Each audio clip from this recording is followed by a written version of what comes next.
Hi friends, ఎండాకాలం చలువ చేసే పెసరపప్పుతో ఈ స్వీట్ రెసిపీ ట్రై చేయండి. చాలా టేస్టీగా ఉంటుంది.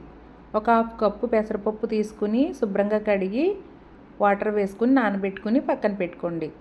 తర్వాత స్టవ్ ఆన్ చేసి ఇడ్లీ గిన్నెలో నీళ్లు వేసుకుని ఇడ్లీ ప్లేట్ పెట్టి ఈ విధంగా శుభ్రమైన క్లాత్లో పెసరపప్పుని వేసుకుని మూత పెట్టి ఉడికించుకోండి.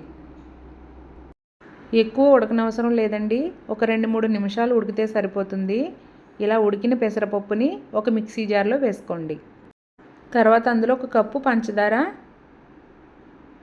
ఒక కప్పు పాలు వేసుకొని మెత్తగా మిక్సీ పట్టండి.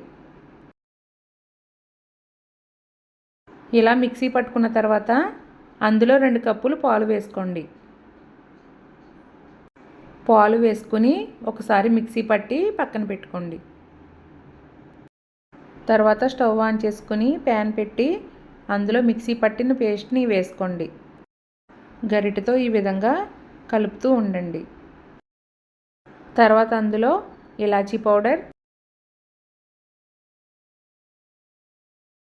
ఒక స్పూన్ నెయ్యి వేసుకోండి.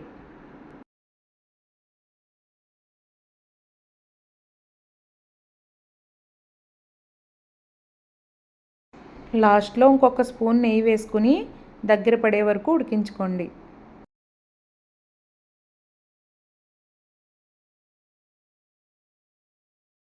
ఇలా దగ్గర పడిన తర్వాత స్టవ్ ఆఫ్ చేసుకుని ఒక ప్లేట్లోకి తీసుకోండి. ఈ స్వీట్ చాలా స్మూత్గా టేస్టీగా ఉంటుందండి. ఈ వీడియో కనుక మీకు నచ్చినట్లయితే లైక్ చేయండి, షేర్ చేయండి, సబ్స్క్రైబ్ చేయండి.